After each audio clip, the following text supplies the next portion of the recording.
بسم اللہ الرحمن الرحیم۔ السلام علیکم۔ 1985 میں جب میں فیملی کے ہمراہ راولپنڈی شفٹ ہوا تو رہائش چٹیاں ہٹیاں میں ایک کرائے کے مکان میں رکھی۔ ہمارے اڑوس پڑوس میں سب ہی اچھے اور مخلص لوگ تھے۔ جلد ہی ہم لوگ محلے کے لوگوں کے ساتھ گھل مل گئے۔ ان میں سب سے نمایاں گھر ماسی فضلہ کا تھا۔ ماسی فضلہ کا حقیقی نام تو فضل بیگم تھا، مگر محلے والے انہیں ماسی فضلہ کے نام سے جانتے اور پکارتے تھے۔ وہ اپنے گھر میں تنہا رہتی تھی۔ سنا تھا کہ تقسیم ہند کے وقت ان کا سارا خاندان پاکستان کے نام پر شہید ہو گیا تھا۔ وہ اندر سے تو نہایت دکھی تھی، مگر ان کے چہرے پر ہر وقت مسکراہٹ رقصہ رہتی تھی۔ وہ لوگوں کے کام آ کر خوشی محسوس کرتی، ہر ایک کے دکھ اور سکھ میں برابر کی شریک ہوتی، جیسے وہ ان کا اپنا دکھ ہو، اپنی خوشی ہو۔ محلے کی بچیاں ان سے قرآن مجید پڑھنے جاتی تھیں۔ ان کا کوئی ذریعہ آمدن نہ تھا۔ محلے کے مخیر لوگ ان کی مدد کر دیتے تھے۔ وہ ہر ایک کی ماسی تھی، چھوٹا کیا بڑا کیا، ہر کوئی ان کو ماسی فضلہ کے نام سے ہی پکارتا تھا۔ ہم سب گھر والے بھی جلد ہی ان کے گھر ویدا ہو گئے۔ میں اکثر ان کو سلام کرنے جاتا اور ان سے ڈھیروں دعائیں لیتا۔ اس دوران میں نے کئی بار باتوں میں ان کے ماضی کے بارے میں جاننا چاہا، لیکن وہ ٹال جاتی۔ مگر میں نے بھی عہد کر لیا تھا کہ میں ان کا ماضی جان کر ہی رہوں گا، کیونکہ پتہ چلا تھا کہ ماسی فضلہ جنہوں نے شادی نہیں کی تھی، ان کے ماضی کی کہانی بہت ہی دلچسپ اور سبق آموز تھی۔ 1990 کے سردیوں کے دن تھے کہ ماسی فضلہ کی طبیعت خراب ہو گئی۔ میں ان کو ہسپتال لے گیا۔ وہ وہاں 3 دن داخل رہیں۔ 3 دن بعد ان کی طبیعت سنبھلی تو میں ان کو واپس گھر لے آیا، مگر اب وہ نہایت ہی نڈھال ہو گئی تھی اور چارپائی کی ہی ہو کر رہ گئیں۔ ڈاکٹروں نے مجھے بتایا کہ ان کے جگر اور گردوں نے کام کرنا چھوڑ دیا ہے، لہٰذا اب وہ زیادہ عرصہ نہ جی سکیں گی۔ یہ جان کر مجھے بہت ہی پریشانی ہوئی۔ اس وقت ان بیماریوں کا اتنا جدید علاج نہ تھا، مگر میں نے پھر بھی بیٹا بن کر ان کی تیمارداری جاری رکھی اور انہیں یہی کہتا رہا کہ وہ جلد ٹھیک ہو جائیں گی۔ ساتھ ہی محلے کا ہر فرد ان کی صحت اور سلامتی کے لیے دعا گو تھا۔ ایک رات عشاء کی نماز کے بعد ماسی فضلہ نے مجھے اپنے پاس بلایا اور کہنے لگیں، میری زندگی کے دن تھوڑے رہ گئے ہیں، میرا بلاوا بس آنے ہی والا ہے۔ میں اس دنیا سے جانے سے پہلے تمہیں اپنا ماضی سنانا چاہتی ہوں، تاکہ میرے دل کا بوجھ ہلکا ہو جائے اور میں چین سے مر سکوں۔ ان کی بات سن کر میں ہمتن گوش ہو گیا اور وہ ماضی کو یاد کرنے لگی۔ میں جب چھوٹی تھی تو مجھے ساون کی گھٹائیں بہت پیاری لگا کرتی تھی۔ جلندھر، امرتسر اور خاص کر امبالہ کے حسن کو امبالہ والے ہی بیان کر سکتے ہیں۔ گھٹائیں گھر گھر کر آتی تھی تو موروں کے رقص اور نغموں سے آموں کے پیڑ بھی جھومنے لگتے تھے۔ ہم کتنی ہی ساری لڑکیاں پاگلوں کی طرح کھیتوں میں کدکڑے لگاتی اور پیڑوں پر بندروں کی طرح چڑھتی اترتی پھرتی تھیں، مگر یہ سلسلہ ایک حد تک ہوتا تھا۔ امبالہ کے دیہاتوں میں مسلمان گھرانے پردے کے سخت پابند تھے۔ مجھے بھی 14 برس کی عمر میں پردے میں بٹھا دیا گیا۔ اس سال بھی ساون کی گھٹائیں گرجتی کڑکتی آئیں اور موروں نے کوک کوک کے سریلے نغموں اور رقص کی دل فریب اداؤں سے ساون کا استقبال کیا۔ آم کے پیڑوں کی ہریالی ہر سال کی طرح نکھر کر آئی تھی، مگر میں گھر میں قید تھی۔ جی میں آتا تھا کہ بغاوت کر کے اٹھ بھاگوں۔ ساون کے ہنگاموں میں گھر کی قید کا ایک ایک لمحہ پہاڑ ہو رہا تھا، اور پھر خدا کا کرنا کیا ہوا کہ مجھے رہائی مل گئی، مگر ایسے حالات میں جن کا میں تصور بھی نہیں کر سکتی تھی۔ گاؤں کی تمام لڑکیاں جو 3 4 برسوں سے گھروں میں قید تھیں، میری ہی طرح گھروں سے نکل آئی تھیں۔ ساون کی وہی سیاہ گھٹائیں گھر گھر کر چھا رہی تھی، موروں کی وہی کوک سنائی دے رہی تھی جس پر میں دل و جان سے فدا تھی۔ میری تمام سکھی سہیلیاں جو پردوں میں قید کر لی گئی تھیں، گاؤں کے کھیتوں میں ہجوم کی صورت میں نظر آ رہی تھی، مگر کوئی بھی لڑکی ہنس نہیں رہی تھی، کدکڑے نہیں لگا رہی تھی۔ ہم میں سے کسی میں اتنی جرأت نہیں تھی کہ آم کے پیڑ پر چڑھ جاتی۔ اس روز پیڑ اور پتا پتا ہمارا دشمن ہو گیا تھا۔ گھٹاؤں سے پانی نہیں خون برس رہا تھا۔ موروں کی نغمگی میں کوک نہیں جگر خراش ہوک تھی، کیونکہ فسادی ہندوؤں اور سکھوں کے جیکارے اور واہ گرو کی فتح کا شور موروں کے غل سے بہت بلند تھا۔ وہ 1947 کا ساون تھا۔ گھٹائیں غیظ و غضب سے گرج رہی تھی۔ ہندوؤں کی مسلم کش درندگی سے پیڑ اور پودے بھی لرز رہے تھے۔ مسلمانوں کو جنگ آزادی جیت جانے کی سزا دی جا رہی تھی۔ ہماری بدنصیبی یہ کہ ہم اپنے دیش سے بہت دور تھے۔ اب امبالہ اور امبالے کا یہ چھوٹا سا گاؤں جسے ہم کیسری کہا کرتے تھے ہمارا وطن نہیں رہا تھا۔ اب کیسری کا ساون ہمارا ساون نہیں تھا۔ مجھے اسی ساون سے بہت محبت ہوتی تھی۔ میں نے اسی ساون کے حسن میں جنم لیا تھا۔ مجھے اسی ساون سے نفرت ہو گئی تھی۔ میں اپنے وطن کی گھٹائیں دیکھنے کو بےتاب ہو گئی تھی۔ مجھے یقین تھا کہ پاکستان کا ساون اور اس کی گھٹائیں اس سے بہت خوبصورت ہوں گی۔ گاؤں کے بچے، بوڑھے، عورتیں اور مرد اپنی نقدی، زیورات اور جو کچھ وہ اٹھا سکتے تھے اٹھا کر اپنے گھروں سے نکل آئے تھے۔ خون کا طوفان ابھی ہمارے گاؤں تک نہیں پہنچا تھا۔ اطلاع ملی تھی کہ کچھ فسادیوں کا طوفان تیزی سے چلا آ رہا ہے۔ ہمارے گاؤں اور ارد گرد کے 4-5 دیہات سے جو جے کارے اور واحے گرو کی فتح کے نعرے اٹھتے تھے، انہیں ہمارے مردوں نے 2-2.5 گھنٹوں کی معرکہ آرائی سے ہمیشہ کے لیے ختم کر دیا تھا۔ جو فسادی ہمارے مردوں کی کلہاڑیوں اور لاٹھیوں سے بچ نکلے تھے وہ بھاگ گئے تھے۔ وہاں 3 ہندو گھرانے ایسے تھے جو 5 نوجوان لڑکیوں اور 2 عورتوں کو مسلمانوں کے رحم و کرم پر چھوڑ کر بھاگ گئے تھے۔ مسلمانوں نے انہیں پناہ میں لے لیا تھا، لیکن مسلمان جانتے تھے کہ جو فسادی بلوائی بھاگ گئی ہیں وہ انتقام لینے کے لیے اپنے بلوائیوں کی ایک مسلح فوج کو ساتھ لائیں گے۔ ہمارے جوان مرد بھاگنے پر آمادہ نہیں تھے، کہتے تھے کہ مقابلہ کر کے نکلیں گے تاکہ بلوائی یہ نہ کہیں کہ مسلمان بھاگ گئے ہیں یا بزدل ہیں۔ بزرگوں نے بڑی مشکل سے انہیں قائل کیا کہ ہمیں زندہ اور سلامت پاکستان پہنچنا ہے۔ اگر ہم مقابلے میں ڈٹ گئے تو عورتوں کی آبرو خطرے میں پڑ جائے گی۔ 3-4 گاؤں کے مسلمان عورتوں اور بچوں کو ساتھ لیے قافلے کی صورت میں چل پڑے تھے۔ اتنی بیل گاڑیاں ساتھ تھیں جن میں بچے، بوڑھے، مریض اور چند ایک لڑکیاں سما گئی تھیں۔ ہندو پولیس نے ہمیں امبالے کے مہاجر کیمپ میں جانے کا مشورہ دیا تھا، جو ہمارے بزرگوں نے قبول نہ کیا تھا، اور ہم تمام تر اثاثہ امبالے کے گرد و نواح میں چھوڑ کر پاکستان کی سمت چل پڑے تھے۔ وہ ایک تاریخی سفر تھا جو موت کے سائے میں ہوا۔ اپنوں کے خون میں سب نہائے، بچوں کو سینے سے لگائے، زخمیوں کو اٹھا اٹھا کر بیل گاڑیوں میں ڈالتے، ہندو اور بلوائیوں سے جگہ جگہ لڑتے، مقابلہ کرتے، شاہراہوں اور پگڈنڈیوں سے ہٹ کر کانٹوں اور تپتی زمین پر چلتے چلے گئے تھے۔ مجھے کچھ یاد نہیں کہ چلتے وقت ہمارے قافلے میں شامل لوگوں کی تعداد کتنی تھی۔ بس اتنا ہی یاد ہے کہ جب ہم واہگہ پہنچے تو ہماری 11 بیل گاڑیوں میں 57 لاشیں تھیں، جن میں 21 لاشیں 2 برس سے 7 برس کے بچوں کی تھیں، اور قافلے کی تعداد نصف سے بھی کم رہ گئی تھی۔ اس قافلے کے ساتھ میرے 2 بڑے بھائی بھی چلے تھے، جو امبالے سے کوئی 30 میل دور بلوائیوں کے ایک حملے کا مقابلہ کرتے ہوئے شہید ہو گئے تھے۔ اس معرکے میں ہمارے قافلے کے 6 مرد اور 12 بچے شہید ہوئے تھے، اور جو ہندو اور سکھ بلوائی ہلاک ہوئے ان کی تعداد یقیناً 50 سے زیادہ تھی۔ ہمارے مرد لاٹھیوں، کلہاڑیوں اور تلواروں سے مسلح تھے۔ 3 شکاری بندوقیں اور 2 پستول بھی تھے۔ عورتوں کے پاس چھریاں اور چارہ کاٹنے والے ٹوکے تھے۔ پہلے 2 حملوں میں ہم کم سن لڑکیاں اور بچے چیخ چیخ کر روئے تھے، لیکن اس کے بعد ہم میں ایسا انقلاب آیا تھا کہ واہگہ تک ہم پر 15-16 حملے ہوئے، مگر کوئی ایک بھی ایسا بچہ نہ تھا جو دہشت سے رو پڑا ہو۔ 3-4 برس کے بچوں کو تو میں نے کافروں سے پتھروں سے لڑتے ہوئے اپنی آنکھوں سے دیکھا تھا۔ پاکستانی سرحد سے 16-17 میل دور ہم پر آخری حملہ ہوا تھا۔ ہمارا قافلہ نہ صرف تھکا ماندہ اور بھوکا پیاسا تھا بلکہ آدھا بھی نہیں رہ گیا تھا۔ بلوائیوں کی تعداد کا اندازہ اس سے کیجئے کہ ان کے ہجوم میں ہمارا کوئی آدمی نظر نہ آتا تھا۔ یا علی مدد اور اللہ اکبر کے نعروں کی گرج تو سنائی دے رہی تھی، لیکن توقع یہی تھی کہ ہم میں سے کوئی بھی زندہ نہ رہے گا۔ ہم جو لڑکیاں تھیں سروں پر دوپٹے لپیٹ کر جان پر کھیل کر لڑیں۔ بلوائیوں کی اس کمزوری سے ہم لڑکیوں نے خوب فائدہ اٹھایا کہ وہ ہمیں پکڑنے کے لیے لپکتے تھے اور اس طرح ہمارے ہاتھوں کٹ جاتے تھے۔ ایسے میں اچانک مشین گنوں اور رائفلوں کے چلنے کی آوازیں آئی تھی۔ ہم سمجھے کہ ہندو فوج آ گئی ہے۔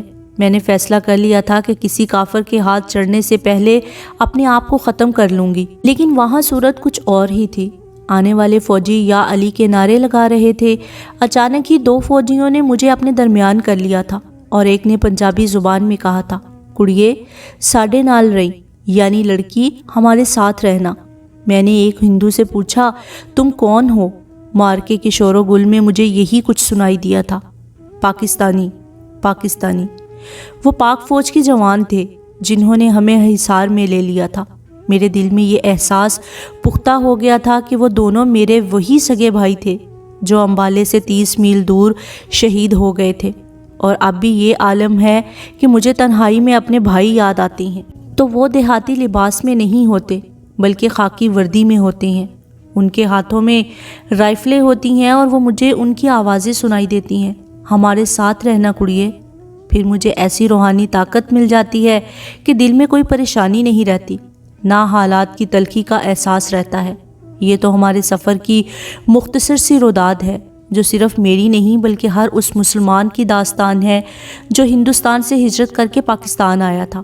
ہر قافلے کے ساتھ یہی کچھ ہوا تھا جو ہمارے ساتھ ہوا۔ یہ کہانی ہزاروں لاکھوں بار سنائی جا چکی ہے۔ مجھے اب نہ جانے کیوں یہ خوف رہنے لگا ہے کہ پاکستانی قوم کی کوئی ایسی نسل نہ آ جائے جو اس کہانی کو بھول جائے، یا جس تک یہ کہانی پہنچ ہی نہ سکے۔ میں اس کہانی میں اتنا اضافہ ضرور کروں گی کہ اگر کسی پاکستانی کے دل میں بھولے سے بھی یہ خیال آ جائے کہ ہندوستان اور پاکستان کی دوستی ہو سکتی ہے تو میں اسے پاکستانی کبھی نہیں کہوں گی۔ پاکستان میں داخل ہو کر میرا ایک اور ایسا سفر شروع ہو گیا جو ہجرت کے سفر سے بھی زیادہ کٹھن تھا۔ میری عمر 14 سال تھی، والد صاحب کو فوت ہوئے 6 سال گزر گئے تھے۔ میرے 2 بڑے بھائی تو ہجرت کے دوران شہید ہو گئے تھے۔ اب ہمارے کنبے میں امی جان اور میرے 2 چھوٹے بھائی تھے۔ سرحد پار ہمارا اپنا مکان اور خالی زمین تھی۔ پاکستان میں آئے تو ہمارے پاس چند تولے سونا زیورات کی صورت تھا جس کی لاگت 7,500 ہزار کے لگ بھگ تھی، لیکن وہ 4,500 میں فروخت ہوئے۔ اس رقم کے بل بوتے پر ہم نے نئی زندگی کا آغاز کیا۔ امی نے سلائی کی مشین لے لی اور گھر گھر سے کام لا کر اپنے گھر کا نظام چلانے لگی۔ خدا ان مقامی گھر والوں کو اس نیکی کا اجر دے کہ وہ بعض اوقات ہمیں محض سہارا دینے کے لیے کام دے دیتے۔ مثلاً ایک روز ایک عورت اپنی قمیض لائی جو ایک جگہ سے ذرا سی ادھڑی ہوئی تھی۔ امی نے چند ہی منٹ میں مشین پھیر دی۔ اس عورت نے امی کو پیسے دیے تو امی نے لینے سے انکار کر دیا اور بولی، یہ بھی کوئی کام ہے جس کے پیسے لوں؟ عورت نے بڑے پیار سے کہا، بہن میں دراصل تمہاری مدد کرنا چاہتی تھی، قمیض تو ایک بہانہ ہے۔ ہماری رہائش کا مسئلہ ایک چھوٹے سے متروکہ مکان نے حل کر دیا تھا۔ دونوں بھائیوں کو اسکول میں داخل کرا دیا۔ محلے کی عورتوں نے میری امی کو مشورہ دیا کہ میری شادی کر دیں۔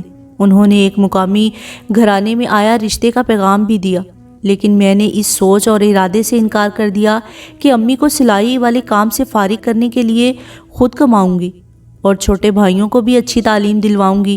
میں اپنے ارادوں کو شادی کی زنجیر میں نہیں جکڑنا چاہتی تھی، مگر مشکل یہ تھی کہ میری تعلیم نہ ہونے کے برابر تھی۔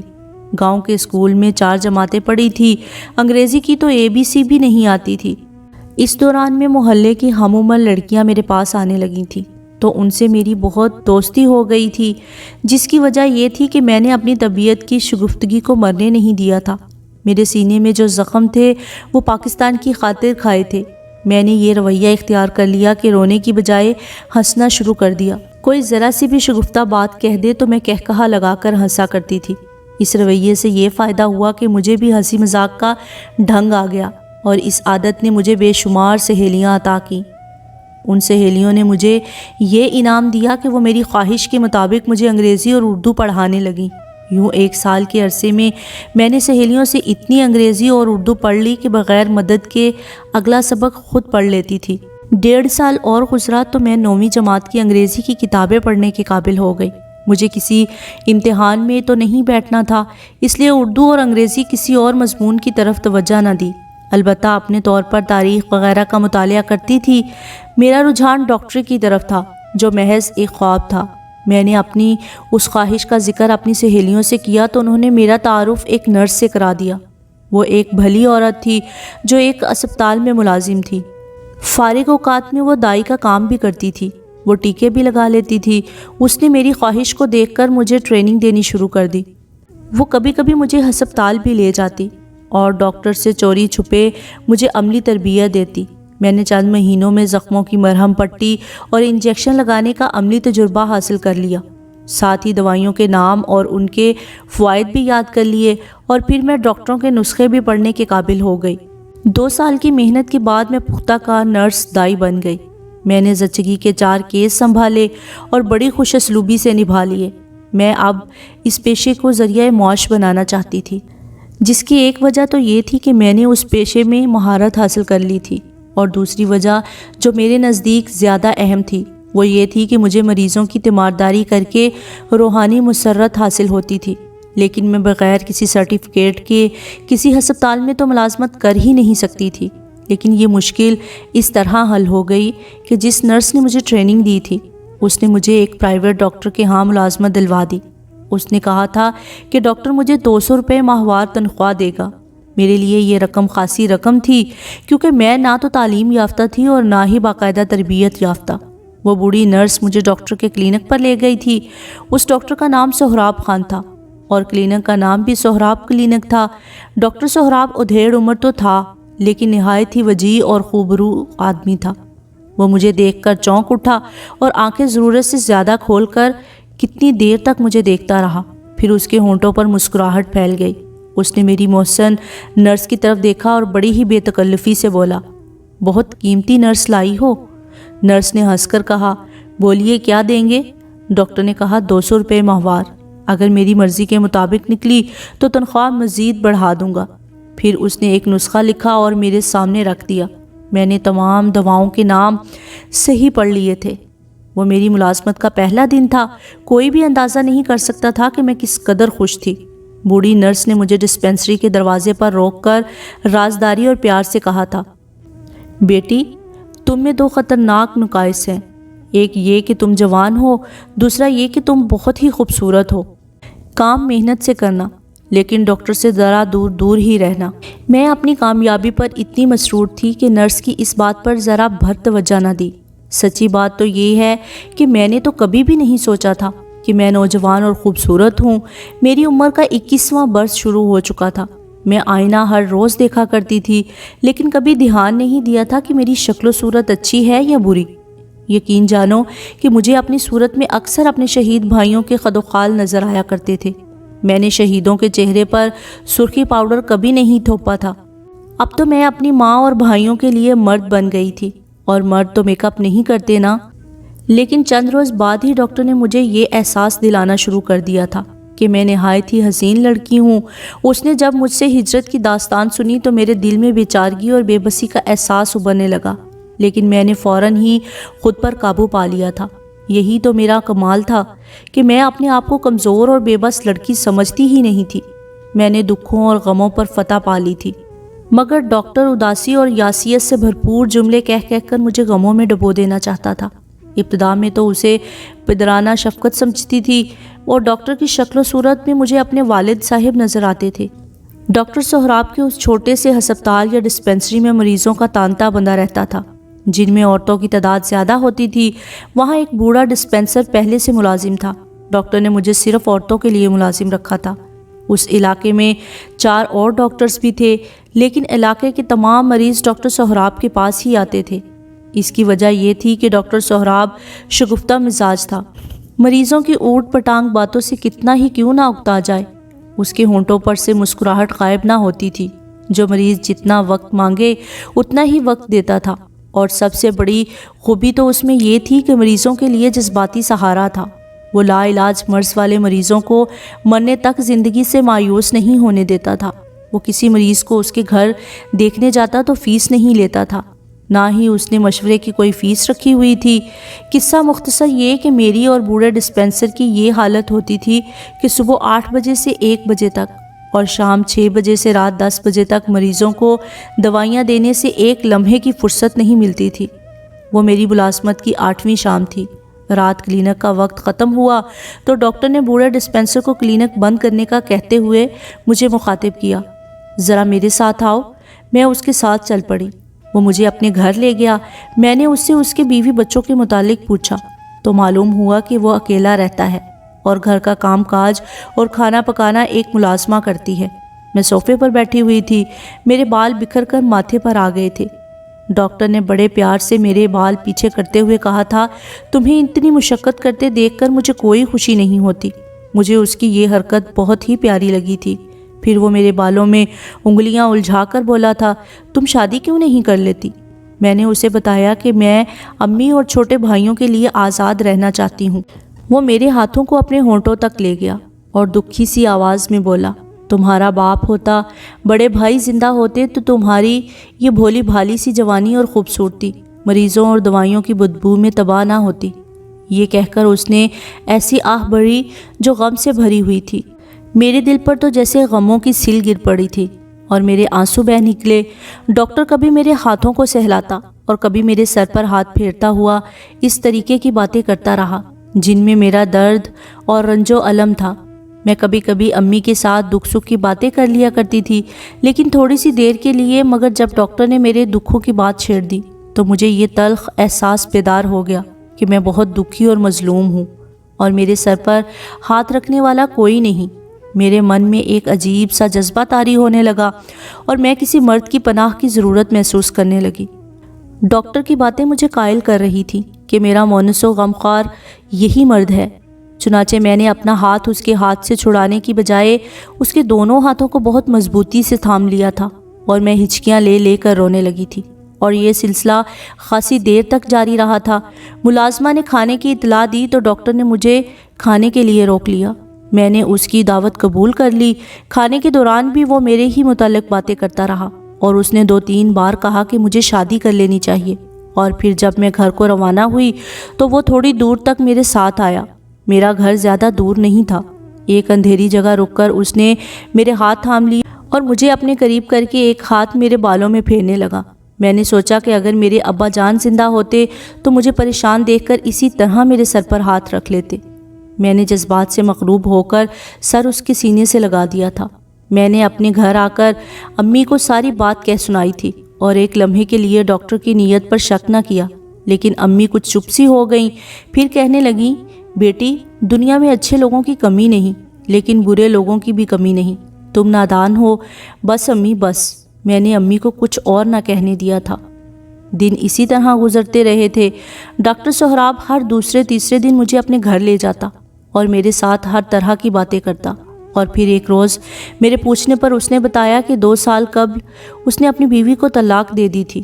اس کی ایک بچی تھی جسے اس کی بیوی اپنے ساتھ لے گئی تھی۔ میں نے ان دونوں کے متعلق مزید بہت پوچھا، لیکن اس نے کھل کر کوئی بات نہیں کی۔ وہ شاید انہیں زندگی اور دل سے اتار دینا چاہتا تھا۔ ان کے ذکر سے وہ اداس اور بے چین سا ہو گیا تھا۔ یوں معلوم ہوتا تھا جیسے بیوی نے اس سے وفا نہیں کی تھی۔ اگر ڈاکٹر مجرم ہوتا تو وہ دوسری شادی کر چکا ہوتا۔ وقت گزرنے کے ساتھ میں ڈاکٹر سے کچھ زیادہ ہی گھل مل گئی۔ اس کی عمر مجھ سے دگنی تھی، مگر وہ اس قدر زندہ دل تھا کہ میں اسے اپنا ہم عمر دوست سمجھنے لگی تھی۔ یوں ہماری بے تکلفی بڑھتی گئی، لیکن میں نے اس کے احترام میں کوئی فرق نہ آنے دیا۔ وہ گفتگو کے دوران میرا ہاتھ اپنے ہاتھوں میں لے کر آہستہ آہستہ سہلاتا رہتا اور کبھی کبھی میرے بالوں میں انگلیاں پھیرنے لگتا۔ میں نے اس کی ان حرکات پہ کبھی اعتراض نہیں کیا تھا، کیونکہ میں اسے اپنا ہمدرد اور باپ کی سوچ و مرتبے والا آدمی سمجھتی تھی۔ میرا ذہن اور ضمیر پاک اور صاف تھا۔ اس نے دراصل میرے دل میں غم بیدار کر دیا تھا، اور یہ احساس بھی کہ میں ایک نوجوان، حسین اور لاوارث لڑکی ہوں۔ وہ جب میرے درد کی باتیں کرتا تھا تو مجھے ایک انوکھا سا سکون محسوس ہونے لگتا تھا۔ یہی وجہ تھی کہ میں اسے اپنا غم خوار سمجھنے لگی تھی۔ ایک روز بوڑھے ڈسپینسر نے مجھے بہت ہمدردی اور پیار سے کہا تھا، بیٹی، مجھے تمہاری ذاتی زندگی میں دخل دینے کا کوئی حق نہیں ہے، لیکن تم کم سن، بھولی اور نا تجربہ کار لڑکی ہو، اس لیے تمہیں خطروں سے آگاہ کرنا میں اپنا فرض سمجھتا ہوں۔ ڈاکٹر سہراب ایک اچھا انسان نہیں ہے۔ وہ تم جیسی 2-3 لڑکیوں کی زندگی برباد کر چکا ہے، اسی لیے اس کی بیوی نے اس سے طلاق لے لی تھی۔ اس لیے تم ڈاکٹر سہراب سے دور ہی رہو، بلکہ کسی اور جگہ نوکری ڈھونڈ لو۔ بیٹی، تم اس کے جال میں پھنستی جا رہی ہو، ابھی بھی وقت ہے۔ ڈاکٹر سے نجات حاصل کر لو، اپنی زندگی اور عزت برباد ہونے سے بچا لو۔ میں ڈاکٹر سہراب سے اس قدر متاثر تھی کہ میں اس کے خلاف کوئی بھی بات برداشت نہیں کر سکتی تھی۔ میں نے ڈسپینسر سے کہا کہ ڈاکٹر ایسا آدمی نہیں ہے، اور اس نے مجھے یہ کہہ کر چپ کرا دیا کہ تم بچی ہو، میں اس دنیا میں تم سے 50 سال پہلے کا آیا ہوا ہوں۔ پھر اس نے ڈاکٹر کا لکھا ہوا ایک نسخہ میرے سامنے رکھ دیا اور بولا، اسے پڑھو، یہ ایک پرانے مریض کی دوائی ہے جو 1 سال سے ڈاکٹر کے زیر علاج ہے۔ اس کی بیماری پہلے کی طرح اس کے پھیپھڑوں میں موجود ہے۔ لیکن مریض پورے اطمینان سے دوائی پیتا چلا جا رہا ہے۔ تم پڑھ کر بتاؤ اس میں کھانسی کی دوائی کون سی ہے، باقی جو کچھ لکھا ہے وہ کیا ہے۔ میں نے نسخہ پڑھا۔ نسخے میں صرف 2 شربت کھانسی کے تھے، باقی 4 اجزاء مختلف قسم کی نشہ آور اور خواب آور دوائیں تھیں۔ حالانکہ میں یہ نسخے اپنے ہاتھوں سے تیار کر کے مریضوں کو دیا کرتی تھی، مگر میں نے کبھی غور نہیں کیا تھا کہ اصل مرض کی دوا کتنی ہے اور دیگر اجزاء کتنے دیے جا رہے ہیں۔ ڈسپینسر نے کہا، یہ مریض ان نشہ آور دواؤں کا عادی ہو گیا ہے۔ اسے رات کو کھانسی سونے نہیں دیتی تھی، لیکن اب یہ دوائیں اسے مدہوش کر کے سلا دیتی ہیں، اور وہ ہر روز 5 روپے ڈاکٹر کے حوالے کر جاتا ہے اور بدمست رہتا ہے۔ صرف ایک مریض نہیں، ڈاکٹر کا ہر مریض ان دوائیوں کا عادی ہو چکا ہے۔ اسی وجہ سے یہاں مریضوں کا رش لگا رہتا ہے کہ یہاں سے ہر ایک کو سکون ملتا ہے۔ میں صرف عورتوں کے نسخے تیار کیا کرتی تھی۔ ڈسپینسر کی بات سن کر مجھے خیال آیا کہ عورتوں کے نسخوں میں بھی نشہ آور دوائی خاصی مقدار میں دی جاتی تھی۔ ڈسپینسر نے مجھے بتایا کہ ڈاکٹر تقریباً ہر مریض کو ٹیکہ ضرور لگاتا ہے جس میں کارٹیسون ہوتا ہے۔ یہ ٹیکہ ہر مریض کے لیے ضروری نہیں ہوتا، بلکہ یہ تو مریضوں کے لیے نقصان دہ ہوتا ہے۔ یہ ٹیکہ وقتی طور پر اتنا فائدہ دیتا ہے کہ مریض کی تکلیف لمحوں میں دور ہو جاتی ہے، لیکن یہ ٹیکہ بیماری کو ختم نہیں کرتا، بلکہ بیماری کو دبا دیتا ہے، بیماری کو سلا دیتا ہے۔ بخار اور درد خواہ کتنا ہی تیز کیوں نہ ہو، یہ ٹیکہ فوری اثر کرتا ہے، درد کو ختم کرتا ہے اور درجہ حرارت نارمل ہو جاتا ہے۔ یہ ان جراثیموں کو یا تو مار دیتا ہے یا کمزور کر دیتا ہے جو صحت اور تندرستی کے لیے ضروری ہوتے ہیں۔ پھر اس ٹیکے کے مضر اثرات ظاہر ہونا شروع ہو جاتے ہیں جو کسی نئی بیماری کی صورت میں ہوتی ہیں۔ مریض ان باتوں سے بے خبر ہوتا ہے۔ ڈاکٹر کو یہ فائدہ ہوتا ہے کہ مریض ڈاکٹر کا مرید بن جاتا ہے اور دوسرے لوگوں کے سامنے ڈاکٹر کی قابلیت کے قصیدے کہتا ہے، اور یوں مریضوں کا رش بڑھا رہتا ہے۔ ڈاکٹر کے ساتھ میری بے تکلفی اس حد تک بڑھ چکی تھی کہ میں اخلاق اور احترام کے دائرے میں رہ کر اس سے ہر طرح کی بات پوچھ سکتی تھی۔ میں اسی رات اس کے گھر گئی اور کھانا وہاں ہی کھایا، اور پھر باتوں کے درمیان صاف الفاظ میں کہہ دیا کہ آپ مریضوں کو نشہ پلا پلا کر ان سے پیسے بٹور رہی ہیں۔ ڈاکٹر نے فوراً ہی مجھ سے پوچھا کہ مجھے یہ بات کس نے بتائی۔ میں بوڑھے ڈسپینسر کا نام نہیں لینا چاہتی تھی۔ میں نے کہا، میں دواؤں کو اچھی طرح سمجھتی ہوں۔ مجھے توقع تھی کہ ڈاکٹر مجھے لیکچر دے کر یہ سمجھانے کی کوشش کرے گا کہ وہ جو کچھ کر رہا ہے درست ہے، لیکن وہ تو کچھ اور ہی بولا تھا۔ میں نے تمہیں کبھی بھی کہا ہے کہ تم مسلمان لڑکی ہوتے ہوئے برقع لیے بغیر باہر گھومتی پھرتی ہو اور مجھ جیسے غیر مرد کے ساتھ اتنی بے تکلفی سے رہتی، باتیں کرتی اور ہنستی کھیلتی ہو؟ میں نے کہا، میری تو ضرورت ہی ایسی ہے، کچھ ایسی ہی ضرورت میری بھی ہے۔ اس نے کہا، لیکن یہ تمہیں بیٹھے بیٹھے ایسا خیال کیوں آ گیا؟ ڈاکٹر صاحب، میں نے جھنجھلا کر کہا، یہ بددیانتی ہے، یہ گناہ ہے۔ وہ سنجیدہ ہو گیا اور خاصی دیر چپ رہ کر اس نے اپنی صفائی میں جو بیان دیا وہ قطعی قابل قبول نہیں تھا، اس لیے میں ان باتوں کا ذکر نہیں کروں گی، مگر ساتھ ہی اس نے یہ انکشاف بھی کر دیا کہ آج کل شاید ہی کوئی ڈاکٹر ایسا ہوگا جو مریض کا مکمل معائنہ کر کے اس کے مرض کی جڑ تک پہنچے۔ نقلی دوائیوں کی ایسی بھرمار ہو گئی ہے کہ ڈاکٹر نسخے میں ایسی 1-2 دوائیوں کو ضرور شامل کرتا ہے، اس کا باقی کام کارٹیسون اور نشہ آور دوائیوں نے سہل کر دیا ہے۔ ڈاکٹروں نے مریضوں کو فوری افاقے کا عادی بنا دیا ہے۔ ڈاکٹری نظریے کے مطابق بخار کو آہستہ آہستہ نارمل پر لانا چاہیے، لیکن اب ٹیکہ لگانے سے درجہ حرارت فوراً ٹھکانے پر آ جاتا ہے، مریض خوش ہو جاتا ہے، لیکن اسے بتانے والا کوئی نہیں ہوتا کہ اس دوائی اور اس کے عمل نے اس کی جسمانی مشینری میں ایسی خرابی پیدا کر دی ہے جو اسے آئے دن کسی نہ کسی مرض میں مبتلا رکھے گی۔ لیکن مسئلہ یہ ہے کہ جو بھی ڈاکٹر ان دوائیوں کو نقصان دہ سمجھ کر مریض کا صحیح علاج اپنے مکسچروں سے کرتے ہیں، وہ ہاتھ پر ہاتھ دھرے فاقے کر رہے ہیں۔ یہ ایک طویل اور تکلیف دہ بحث تھی۔ مجھے ڈاکٹر کی کوئی بھی دلیل اچھی نہ لگی، مگر میرے لیے ایک بہت مشکل لیکن نہایت سچی بات یہ تھی کہ ڈاکٹر مجھے اچھا لگتا تھا۔ 4 سال اسی طرح ڈاکٹر کے پاس کام کرتے، اس سے ملتے اور ہنسی مذاق کرتے گزر گئے۔ ڈاکٹر مریضوں کو کارٹیسون اور نشہ آور دوائیاں دیتا رہا۔ بوڑھا ڈسپینسر مجھے کہتا رہا کہ میں ڈاکٹر سے دور رہوں، لیکن میں نے اس بات پر کوئی توجہ نہ دی۔ اس دوران ڈاکٹر نے میری تنخواہ 350 روپے ماہوار کر دی۔ امی سلائی مشین سے روزمرہ کی دال روٹی نکالنے میں مصروف رہیں اور بھائی اطمینان سے تعلیم حاصل کرتے رہے، اور میں ڈاکٹر کے ساتھ مزید بے تکلف ہو گئی تنہائی میں وہ میری انگلیوں اور بالوں میں انگلیاں ہر دم الجھائے رکھتا۔ کئی بار ایسا بھی ہوتا کہ میں اس کے کسی لطیفے یا بات پر اس قدر ہنستی کہ سر اس کی گود میں جا پڑتا۔ کسی انسان کے کردار کو پرکھنے کے لیے 4-5 سال کا عرصہ تھوڑا تو نہیں ہوتا نا۔ ڈاکٹر کے کلینک پر ایک خوبصورت جوان سال عورت اکثر آیا کرتی تھی۔ ڈاکٹر اسے مفت دوائی دیا کرتا تھا اور اسے ڈاکٹر نے کبھی کوئی نشہ آور دوائی نہیں دی تھی اور نہ ہی کبھی اس کو اسٹیرائڈ ٹیکا لگایا تھا۔ اگر ڈاکٹر نے کبھی اسے انجیکشن دیا بھی تو وہ طاقت کا ہوتا تھا۔ وہ چپ چاپ سی عورت تھی۔ اس کے ساتھ ایک کم عمر کا بچہ بھی ہوتا تھا۔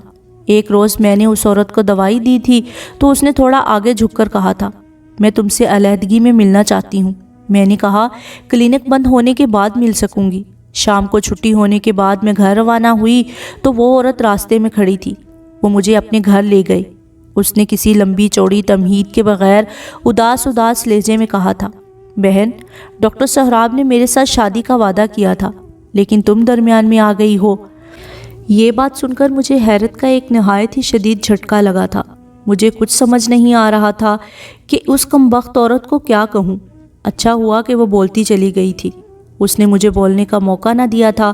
اس میں نہ تمہارا قصور ہے اور نہ ڈاکٹر کا، کیونکہ تم مجھ سے زیادہ خوبصورت اور نوجوان ہو۔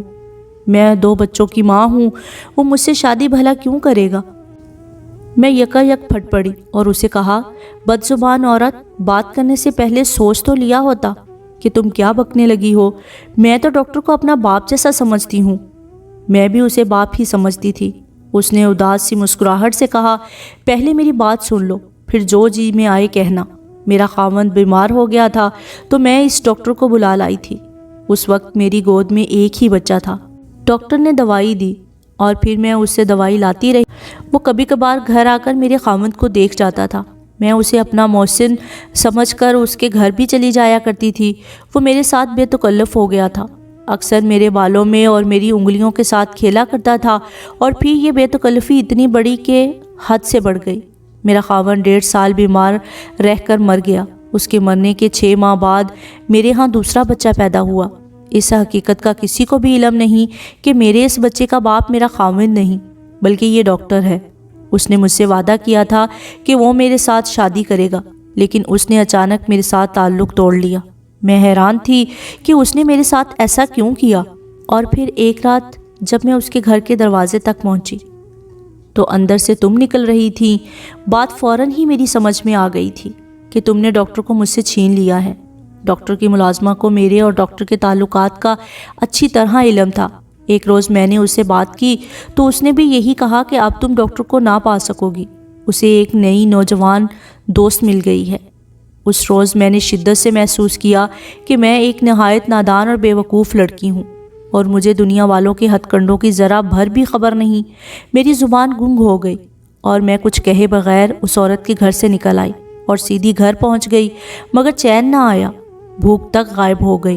میں نے امی سے جھوٹ بولا کہ مجھے ڈاکٹر کے ساتھ ایک کیس دیکھنے جانا ہے۔ امی کے سامنے میں نے ڈاکٹر کی ایک ایسی اچھی تصویر پیش کر رکھی تھی کہ اب انہیں میرے متعلق کوئی پریشانی نہیں ہوتی تھی۔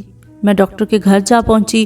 اس نے مجھے دیکھتے ہی روزمرہ کی بے تکلفی کا مظاہرہ کیا، لیکن میری نظروں میں اب اس کی شکل و صورت بدل چکی تھی۔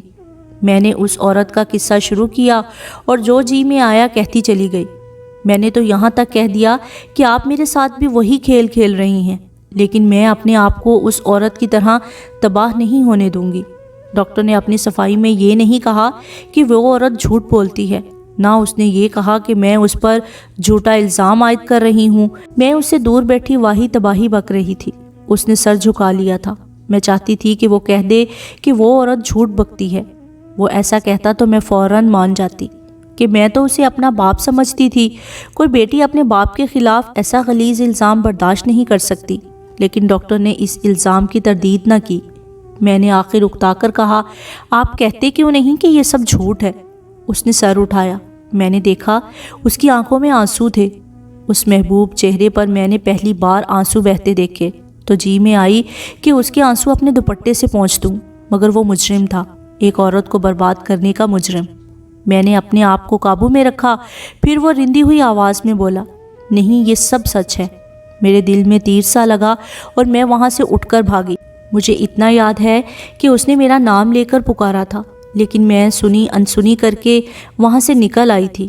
میں اگلی صبح کلینک نہ گئی۔ اب وہاں کی ملازمت سے میرا جی بھر گیا تھا۔ جسے میں باپ سمجھتی تھی وہ پاپی نکلا، مریضوں کو نشے والی دوائیوں کے جادو میں پھنسائے رکھنے والا پاپی۔ میں نے سوچا وہ ایک عورت سے نہیں کئی عورتوں سے کھیل چکا ہے۔ میں نے امی کو تو کچھ بھی نہ بتایا، لیکن اس نرس کے ہاں چلی گئی جس نے مجھے یہاں رکھوایا تھا۔ وہ نرس جب کبھی مجھے ملا کرتی تھی تو میں اسے بتایا کرتی تھی کہ ڈاکٹر کتنا اچھا آدمی ہے، مگر اس روز میں نے رو رو کر اسے ساری بات کہہ سنائی۔ نرس نے بتایا کہ وہ اس سارے ڈرامے سے واقف ہے، اسی لیے اس نے مجھے ڈاکٹر سے دور رہنے کی ہدایت کی تھی۔ خدا اسے اس نیکی کا اجر دے، اس نے اسی روز مجھے ایک اور ہسپتال میں نوکری دلوا دی، مگر کیونکہ میرے پاس سرٹیفکیٹ نہیں تھا اس لیے تنخواہ کم دی گئی۔ اس نیک سیرت نرس نے میرے لیے ایک دو اور پرائیویٹ کام نکال لیے تھے جن سے میری ماہوار آمدنی میں کوئی فرق نہ آیا۔ کوئی 1 سال گزرا ہوگا کہ ڈاکٹر سہراب کی ملازمہ مجھے اسپتال میں ملنے آئی۔ اس نے خاصی مشکل سے مجھے ڈھونڈا تھا۔ اس نے بتایا کہ ڈاکٹر اتنا بیمار ہے کہ شاید زندہ نہ رہ سکے۔ اس نے التجا کی تھی کہ میں اسے ایک بار دیکھ آؤں۔ میں جانے پر آمادہ نہیں تھی، لیکن ملازمہ نے ایسی باتیں بتائیں کہ میں جانے پر مجبور ہو گئی۔ اس نے بتایا کہ ڈاکٹر سہراب رات کو شراب پینے کا عادی تھا، لیکن اس کی اس عادت کا کسی کو علم نہ تھا۔ مجھے بھی پہلی بار پتہ چلا تھا کہ وہ شرابی ہے، مگر بیٹی جس رات تم اسے لعنت ملامت کر کے آئی تھی اسی رات سے اس نے شراب چھوڑ دی تھی۔ وہ سینے میں ایک ایسا دکھ اٹھائے پھرتا ہے جسے اب وہ شراب یا ہنسی مذاق میں ڈبو دینے کی کوشش کرتا رہتا ہے۔ تم ناراض ہو کر چلی گئیں تو اس نے شراب چھوڑ دی، اور اس کا مزاج اس قدر چڑچڑا ہو گیا کہ اس نے مریضوں کے ساتھ بھی بد کلامی شروع کر دی۔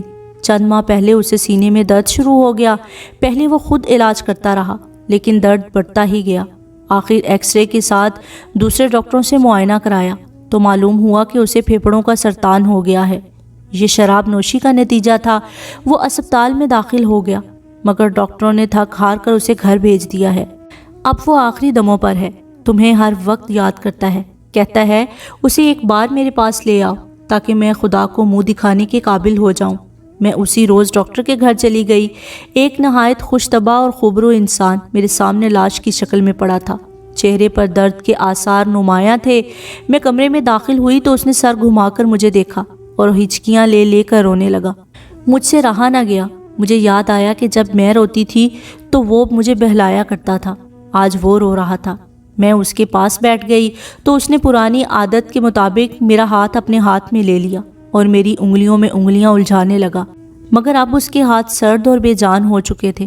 اس نے بے ساختگی سے میرا ہاتھ اپنے ہونٹوں سے لگا لیا اور بچوں کی طرح بلک بلک کر رونے لگا۔ میرے بھی آنسو نکل آئے۔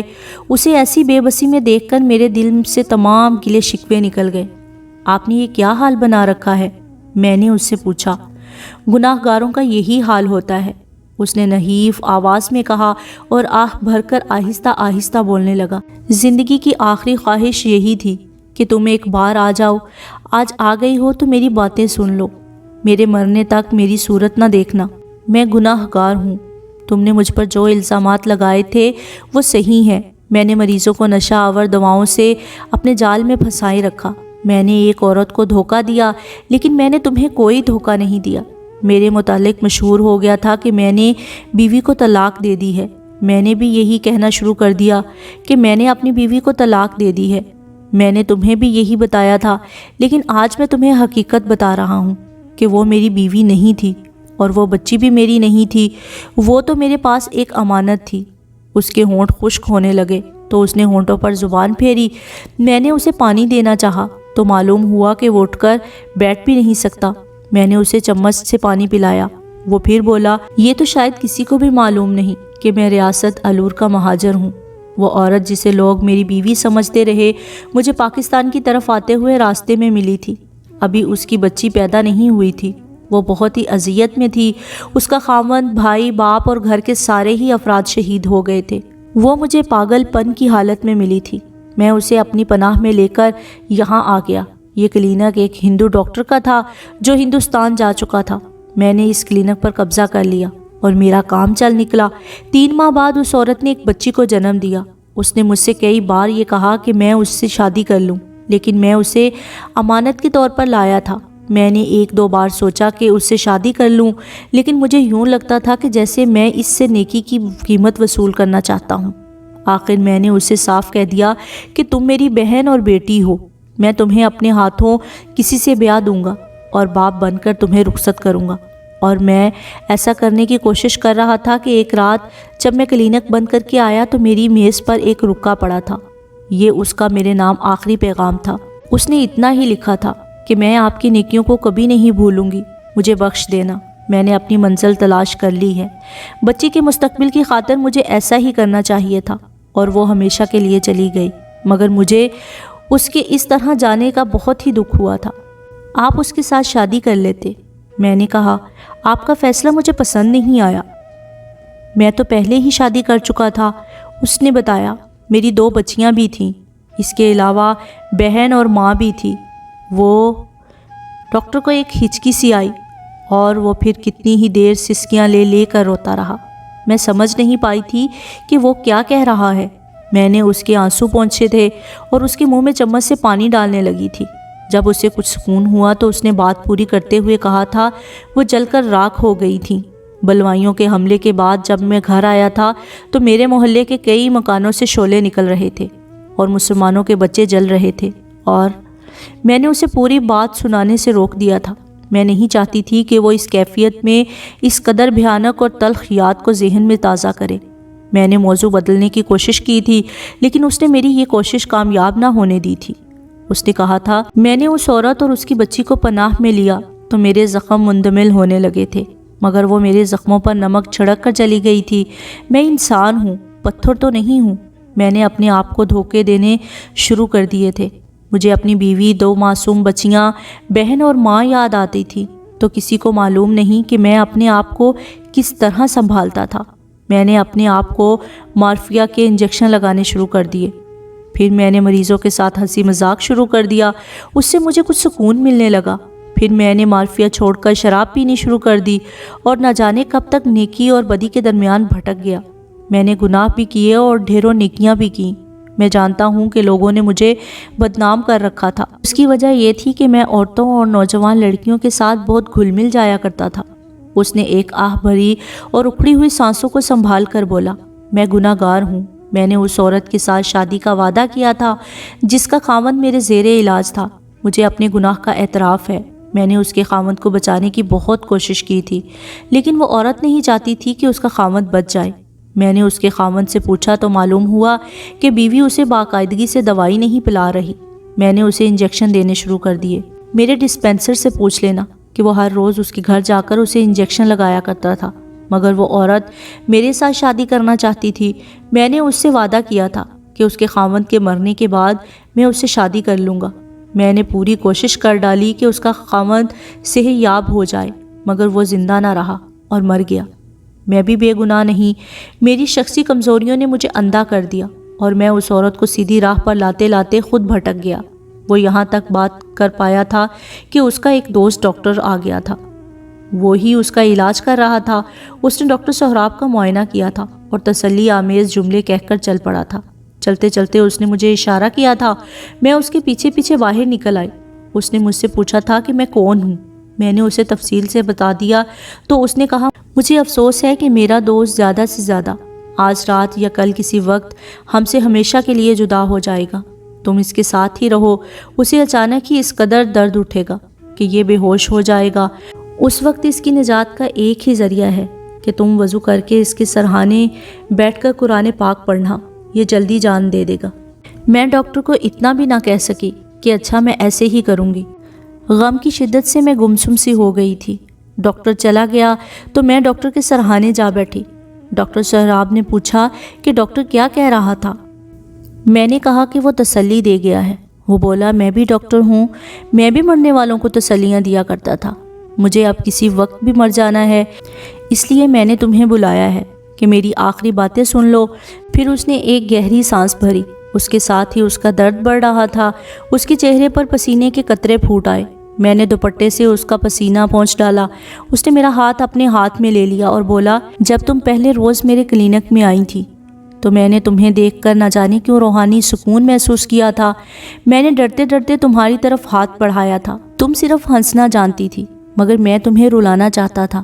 یہ میری فریب کاری تھی، میری نیت بری نہیں تھی، پھر بھی میں اسے فریب کاری ہی کہوں گا۔ میں نے تمہارے دل میں غموں کو ہوا دی، اور جب تم بچوں کی طرح رونے لگی تو میں نے تمہیں بہلانا شروع کر دیا۔ میرا طریقہ کامیاب ہو رہا تھا اور میں نے تمہیں پھنسا لیا، مگر اس عورت نے تمہیں میرے گناہوں کی واردات سنا کر تمہیں مجھ سے چھین لیا۔ تم نے مجھے گناہ گار کہا تو میں نے گناہوں سے توبہ کر لی۔ میں چوری چھپے شراب پیا کرتا تھا، اور یہ بھی ایک فریب تھا جو میں اپنے آپ سے کرتا تھا۔ میرا بہت سا وقت مریضوں کے ساتھ گزر جاتا تھا، کچھ وقت تمہارے ساتھ ہنستے کھیلتے گزرتا تھا، اور رات کو جب میں تنہا ہوتا تو میری 2 بچیاں، بیوی، ماں اور بہن میرے کمرے میں آ جاتی تھی۔ میں انہیں دیکھتا تھا مگر انہیں چھو نہیں سکتا تھا اور رونے لگ جاتا تھا۔ اس اذیت سے نجات حاصل کرنے کے لیے میں شراب میں ڈوبنے لگا۔ اس کا نتیجہ آج سامنے ہے کہ مجھے پھیپھڑوں کا سرطان ہو گیا ہے۔ جس روز سرطان ظاہر ہوا اس سے ایک ہی روز پہلے میں نے شراب پینے سے توبہ کر لی تھی۔ اس توبہ کا باعث تم بنی ہو۔ مجھے تو علم تھا، اس نے ہچکی لے کر کہا۔ تمہارے روپ میں مجھے اپنی 2 بچیاں مل گئی تھیں۔ میں نے تمہارے پیار میں ماں اور بہن کے پیار کی لذت بھی محسوس کی، اور میں اس گناہ کا بھی اعتراف کرنا چاہتا ہوں کہ میں تمہیں اپنی دوست اور محبوبہ بھی سمجھتا رہا۔ تم شاید نہ سمجھ سکو، یہ ایک ذہنی کیفیت ہوتی ہے جسے نفسیات کے ڈاکٹر ہی سمجھ سکتی ہیں۔ میں سمجھ سکتی ہوں، میں نے کہا۔ میں نے آپ کے روپ میں اپنے مرحوم باپ اور 2 شہید بھائیوں کو پا لیا تھا، اور میں آپ کو اپنا دوست بھی سمجھتی رہی۔ آپ نے کوئی گناہ نہیں کیا۔ نہیں، اس نے جھنجھلائی ہوئی آواز میں کہا، میں نے گناہ کیا تھا۔ میں نے کئی بار سوچا کہ تمہیں کہوں کہ میرے ساتھ شادی کر لو، لیکن جب بھی میرے دل میں یہ خیال آیا تمہاری شکل و صورت بدل گئی۔ تمہاری صورت میں مجھے اپنی جلی ہوئی بچیاں، ماں، بہن اور بیوی نظر آنے لگی۔ میری یہ سوچ میرا گناہ تھا۔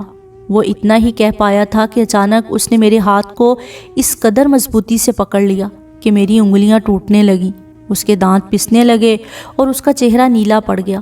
اس کے منہ سے کرب زدہ چیخ نکلی۔ درد کی بے رحم شدت نے اسے تڑپا دیا، پھر اس کی گرفت ڈھیلی پڑ گئی۔ میں اپنا ہاتھ اس کے ہاتھ سے چھڑا کر بھاگی اور ملازمہ سے کہا کہ مجھے قرآن پاک دے دو۔ وہ قرآن اٹھا لائی۔ میں نے اسے کھولا تو اس میں ایک کاغذ رکھا تھا۔ اس پر لکھا تھا، ڈاکٹر صاحب، میں آپ کی نیکیوں کو کبھی فراموش نہیں کر سکوں گی۔ اپنی بچی کے مستقبل کے لیے میں نے اپنی راہ تلاش کر لی ہے۔ آپ نے میری بات نہ مانی، آپ کی مرضی۔ اگر میں نے آپ کے ساتھ زیادتی کی ہے تو مجھے معاف کر دینا۔ میں جا رہی ہوں، آپ کی عارفہ۔ اس کے نیچے ڈاکٹر کے ہاتھ کا لکھا ہوا فقرہ تھا، تمہیں میں اس مقدس کتاب کی طرح پاک سمجھتا تھا۔ خدا تمہاری حفاظت کرے، آمین، ڈاکٹر سہراب۔ میں قرآن کھول کے ڈاکٹر کے سرہانے بیٹھ گئی اور سورہ یاسین پڑھنے لگی۔ ڈاکٹر درد کی شدت سے تڑپ رہا تھا۔ میں تلاوت بلند آواز سے کر رہی تھی، لیکن میری آواز بار بار رکت میں دب جاتی تھی اور میرے آنسو نکل آتے تھے۔ میں نے اپنے آپ پر قابو پا کر اور بلند آواز سے تلاوت شروع کر دی۔ میں نے دیکھا کہ ڈاکٹر کے چہرے پر سکون سا آ رہا تھا، لیکن اب وہ آنکھیں نہیں کھول سکتا تھا۔ جب میں آخری آیت پر پہنچی تو ڈاکٹر تڑپ اٹھا اور چلا کر بولا، نہیں، خدا مجھے معاف نہیں کرے گا، نہیں، نہیں، کبھی نہیں۔ میں نے اس کا ہاتھ تھام کر کہا، آپ اطمینان سے سنتے جائیے، یہ پروردگار کا وعدہ ہے کہ وہ گناہ بخش بھی دیتا ہے اور وہ معاف کرنے والا ہے، مہربان ہے، رحیم ہے۔ میں نے پھر سے سورہ یاسین پڑھنی شروع کر دی۔ نہیں، وہ رو رو کر کہنے لگا، خدا میرے گناہ نہیں بخشے گا، میرے گناہ تھوڑے نہیں، میرا ضمیر اس بوجھ کو اٹھا نہیں سکتا۔ میری بچیاں خدا کے نام پر قربان ہو گئیں، مگر میں روتا رہا۔ یہ بھی گناہ تھا۔ میں تمہارے ساتھ شادی کرنا چاہتا تھا، یہ بھی گناہ تھا۔ میں نے آواز اور بلند کر دی۔ میں چاہتی تھی کہ اس کی نحیف آواز میری آواز میں دب جائے اور میں اس کا ایک لفظ بھی نہ سن سکوں۔ میں خدا کا کلام اس کی روح تک اتارنے کی کوشش کر رہی تھی۔ میرا ایک ہاتھ ڈاکٹر کے ہاتھ میں تھا۔ اس نے میرے ہاتھ کو اٹھا کر منہ کی طرف لے جانے کی کوشش کی۔ یہ اس کی زندگی کی آخری کوشش تھی جو کامیاب نہ ہو سکی، اور میرا ہاتھ اس کے ہاتھ سے چھوٹ گیا۔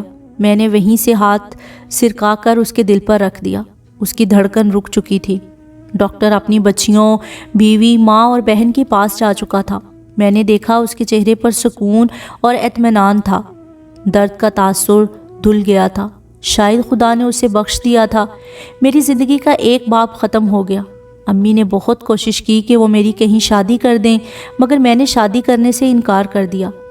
امی یہ حسرت لیے دنیا سے چلی گئیں۔ میں نے پھر بھائیوں کی شادیاں کر دیں۔ بھابیاں بہت اچھی تھیں، وہ بھی کہتی تھیں آپ بوڑھی نہیں ہوئیں، اب بھی وقت ہے شادی کر لیں۔ لیکن میں انہیں بتا نہیں سکتی تھی کہ ایک ایسا آدمی میرے ساتھ شادی کرنا چاہتا تھا جس نے میرے روپ میں 2 بچیوں، بیوی اور ماں بہن کو پا لیا تھا۔ میں اسی کی ہوں، اسی کی رہوں گی، اس کی بیٹی بن کر، بہن بن کر یا محبوبہ بن کر۔ بس پھر یوں ہی زندگی گزرنے لگی۔ میں نے اپنے آپ کو دوسروں کے لیے وقف کر دیا اور اس مکان میں رہنے لگی۔ یہ وہی گھر ہے، یعنی ڈاکٹر سہراب والا گھر۔ اس کا کلینک بنی گالہ کے علاقہ میں تھا، وہاں بعد میں نرسنگ ہوم بن گیا تھا، مگر اب کسی جگہ کام کرنے کو جی ہی نہیں چاہتا تھا۔ دونوں بھائی ملازمت کے سلسلے میں بیویوں کو ساتھ لے کر کراچی چلے گئے تھے۔ کچھ عرصہ تو ان سے رابطہ رہا اور پھر ہمیشہ کے لیے رابطہ ختم ہو گیا۔ میں نے کسی سے سنا تھا کہ کراچی میں جب حالات زیادہ خراب ہوئے تھے تو وہ ان فسادات کی زد میں آ گئے تھے۔ پاکستان نے میرے خاندان سے ایک بار پھر قربانی لی تھی۔ ماسی فضلہ نے اپنی کہانی ختم کی تو میں دکھی سا گھر لوٹ آیا۔ تمام رات نیند نہ آئی اور ماسی فضلہ کا چہرہ نگاہوں میں گھومتا رہا۔ اگلی صبح ماسی فضلہ کی زندگی کا اختتام ہو گیا۔ محلے کے ہر شخص کی آنکھوں میں آنسو تھے۔ ہزاروں اشکبار آنکھوں کے ساتھ شادی ٹالیاں والے قبرستان میں ان کو سپرد خاک کر دیا گیا۔ میں اب جب کبھی اس قبرستان کے پاس سے گزرتا ہوں تو قبر پر جا کر فاتحہ ضرور پڑھتا ہوں۔